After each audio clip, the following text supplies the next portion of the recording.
చెరుకు పెట్టిన రైతన్నలకు ఈ విధంగా 6 సార్లకు ఒక బాజు అంటే అవతల 3 సార్లు ఎరువేయచ్చు, యువతల 3 సార్లు ఎరువేయచ్చు. అలాగే గడ్డి పడితే గడ్డి మందు అనేది కొట్టుకోవచ్చు. 4వ నెలలో, 5వ నెలలో, 6వ నెలలో అయిన తర్వాత 1 ఎరువు 2 ఎరువు వేసుకోవచ్చు. కానీ 3 ఎరువు అనేది వేసుకొని వచ్చేది. ఈ విధంగా చేసుకోవడం వల్ల 3 ఎరువు వేయచ్చు. అలాగే 4వ ఎరువు అనేది అలాగే నేల పైన నేల కట్టేకి లేకున్నట్లు పడిపోతుంటుంది. మేము నేల కట్టగంట కానీ తొక్కేస్తే అది కూడా ఒకసారి కాలేకున్నట్లు 2 సార్లు నిదానంగా నొక్కుతూ నిదానంగా తొక్కేయాలి. తర్వాత ఇంకొకసారి నెక్స్ట్ కానీ బాగా తొక్కేస్తే ఇంకా మేము నేల కట్టడానికి ఎలాంటి అడ్డంకం అనేది ఉండలేదు.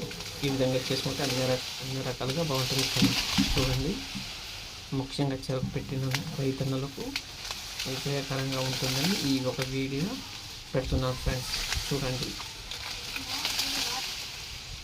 చెరుకుకి ఏదైనా ఇన్ఫర్మేషన్ కావాలంటే ఈ వీడియో చూడండి, మీకు తెలుస్తుంది. ఎరువు వేయాలా కానీ, నూనె కొడితే కానీ, ఏదైనా కానీ మీకు ఇన్ఫర్మేషన్ అనేది దొరుకుతుంది ఫ్రెండ్స్.